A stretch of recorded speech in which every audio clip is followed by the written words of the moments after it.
Hello folks, welcome back to the Edupedia world, and I am Abhinay Gupta. So today again we'll continue with the topic, the Competition Act 2002.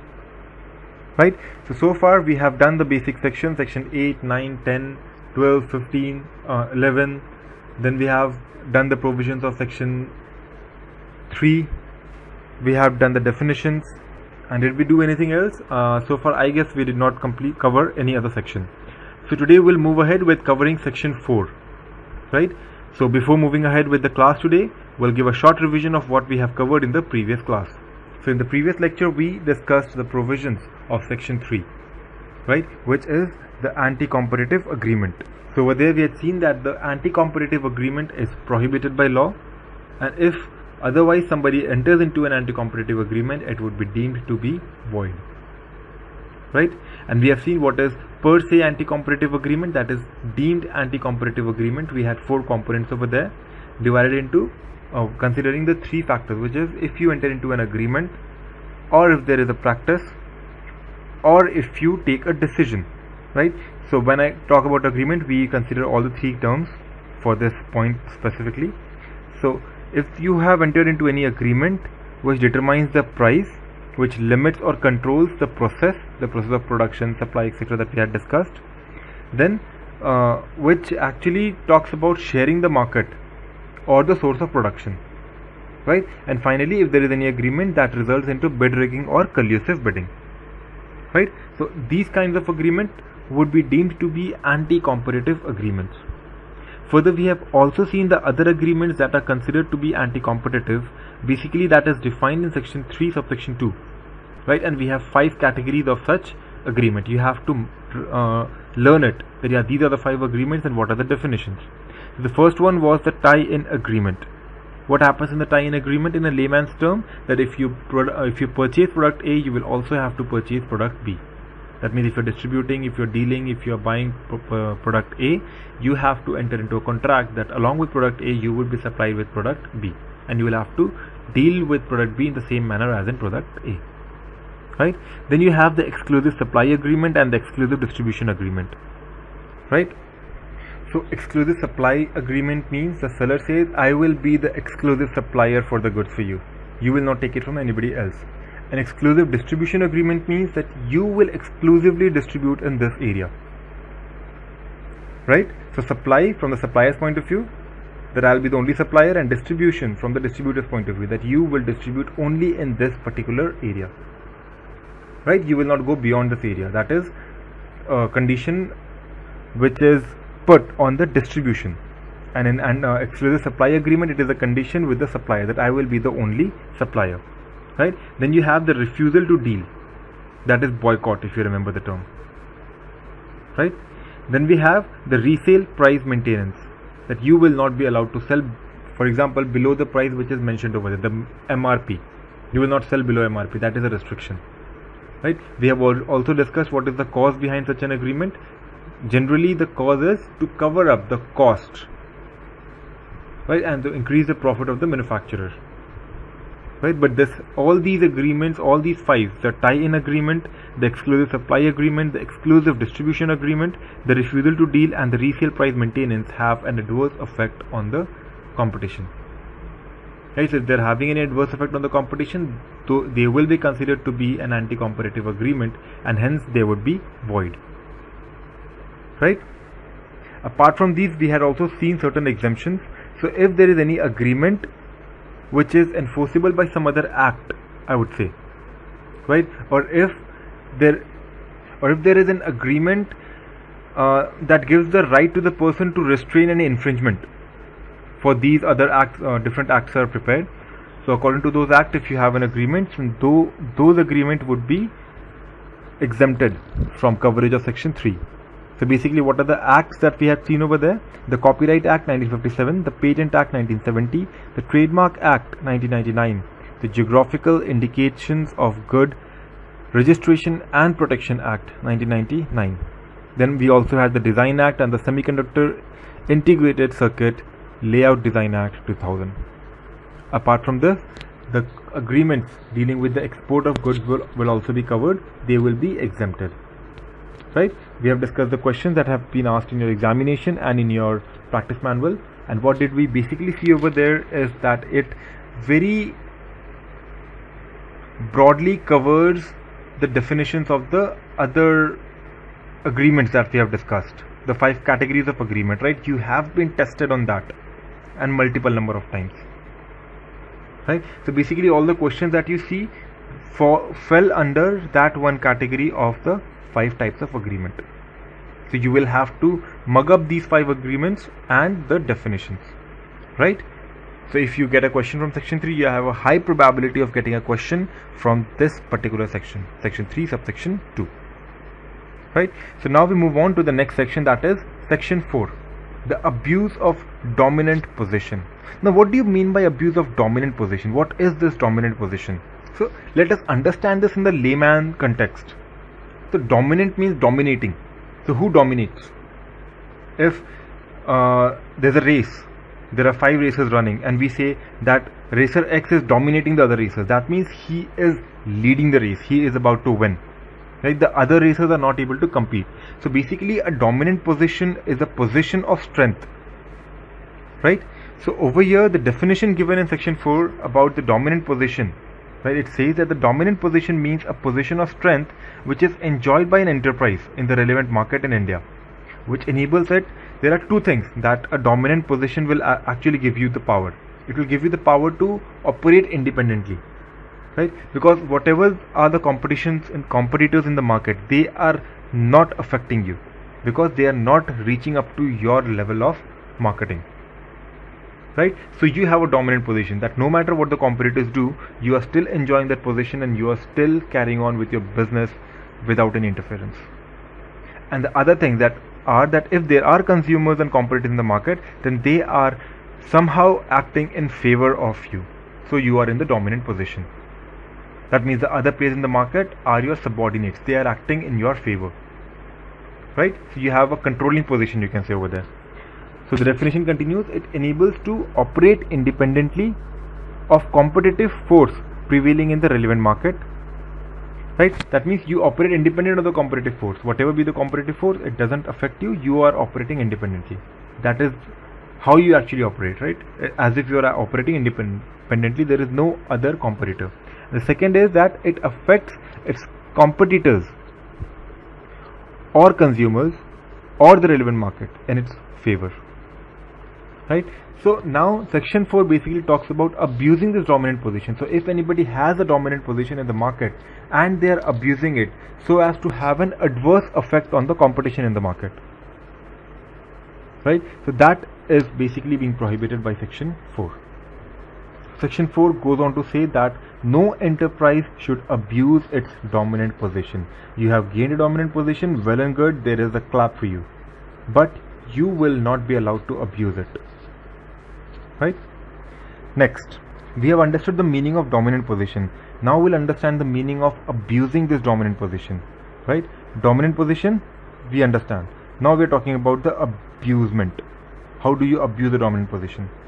So basically there are 5 situations when an enterprise is said to be abusing its dominant position, right? So first is impose unfair or discriminatory condition of price, which means to say that if there is any enterprise in the market, right, and then if that enterprise imposes any unfair condition on the purchase or sale of good, that if you are purchasing this, then this is the condition applicable to you.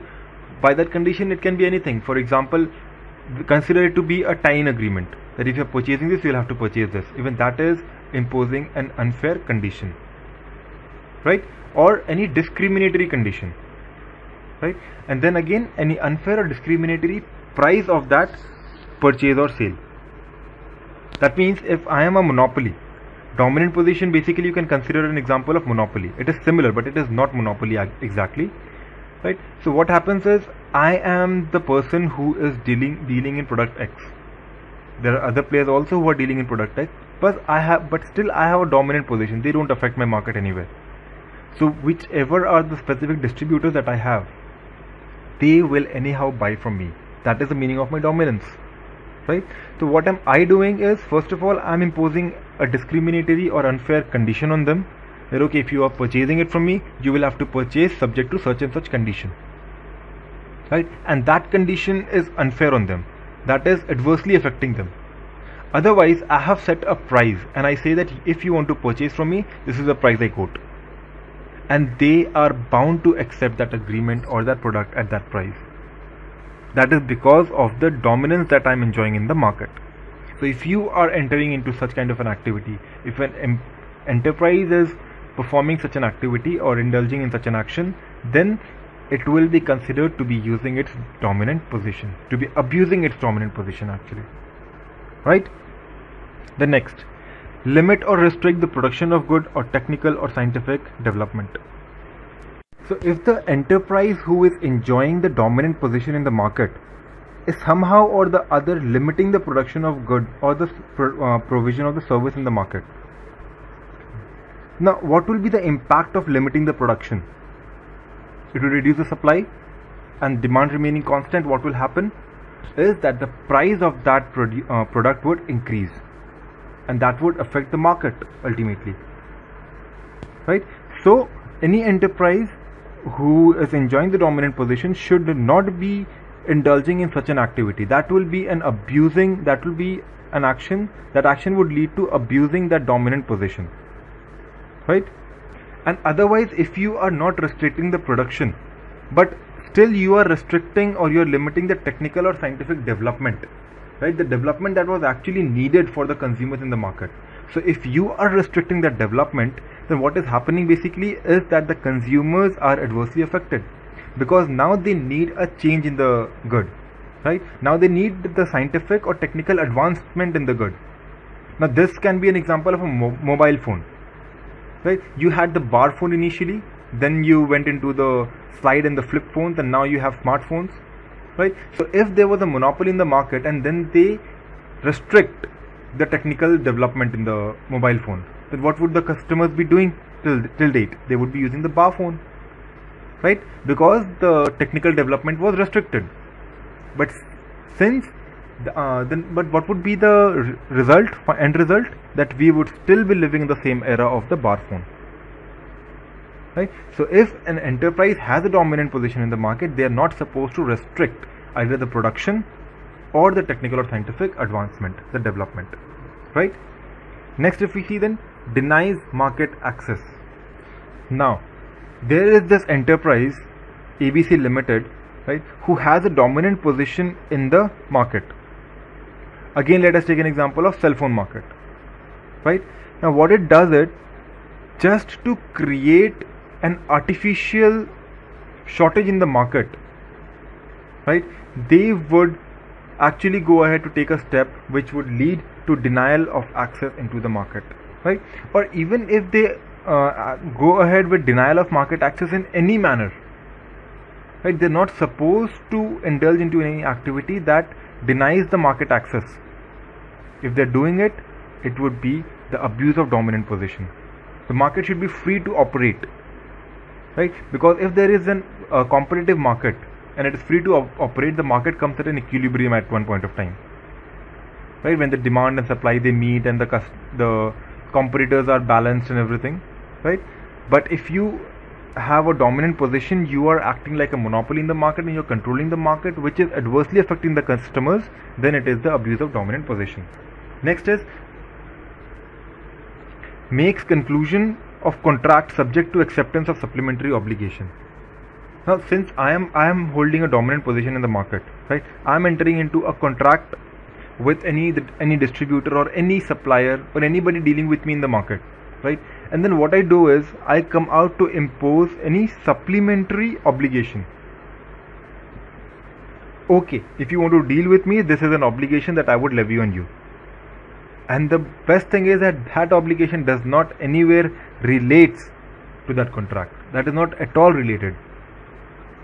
That means if I am getting into a contract of construction of a building, right, then my supplementary obligation is supply rice to my family or supply rice to the next district. Now what is the relation in construction and the supply of rice? So if there is any contract, right, and if what offer you make is that if you want to accept the contract, you will have to abide by the other obligation which is not related at all. So why do somebody do that? That is just because now you have a dominant position and the other person has no option. So you are abusing your dominant position, right? Last one is enters another market by using the dominant position. So if the enterprise uses its dominant position in one relevant market to enter into another relevant market, right, then it is the use of dominant position. Now how can they do it? Now if you link point 4 and point 5, right, there they had a contract for a distribution, for example, for a distribution of certain item. That is one market for that person. Now he is imposing a separate obligation on the distributor that you will have to take the other product also, or you will have to give me an access to the other market. That is as simple as that. One step. And what happens is, due to my dominant position, I am entering into another sector as well. So if you are entering into another sector, that is well and good, but if you are entering it by misusing your dominant position, that is the abuse of dominant position. So you have basically 5 things: that if the enterprise who has the dominant position in the market is imposing unfair condition or unfair price on the goods, right, is limiting the production or the technical advancement, is denying the market access to somebody, is actually levying supplementary obligations on the contract, or by misusing its power entering into some other markets. These are the basic 5 points that you need to remember, right?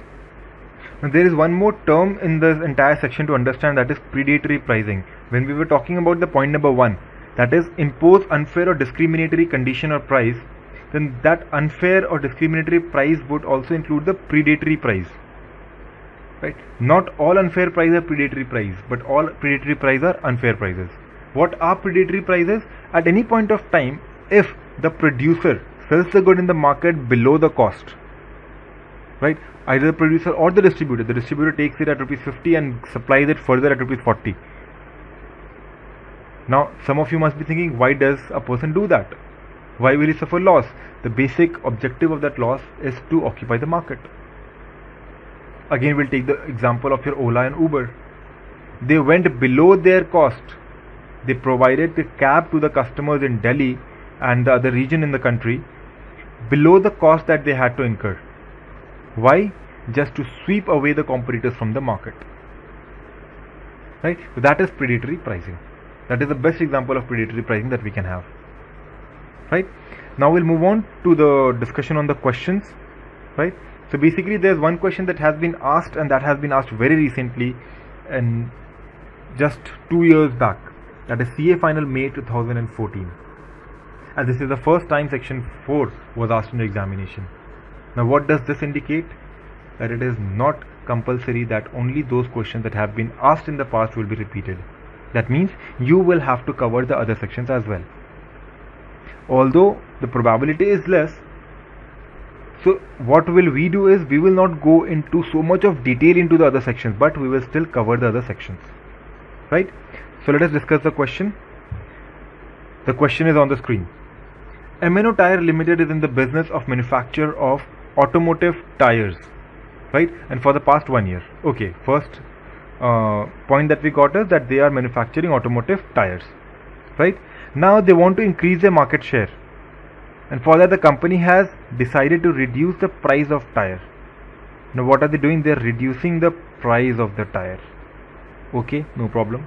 If you want to reduce the price, no problem with that. But if we refer to the conditions in the previous slide that we have seen, is that it should not be unfair price, right? Or it should not be discriminatory price. Now let us see what are they doing. Now they have given you certain data, right? The data relating to the numbers to calculate. So the cost structure of the passenger car tire generally is as under. That is, the cost of production is ₹5,000 per tire, and they sell it in the market with ₹6,000 per tire. Okay, it is fair and good again. So now what does this company do? 6,000 is the general parlance rate in the market. So all the other competitors, they are selling at 6,000, and this company wants to reduce it so as to improve its demand, improve the customers. So what it does is, the company starts selling the tires at ₹5,200 per tire. Now that is very less, right? But never mind, but this is still not predatory pricing if you see, right? We'll discuss about it.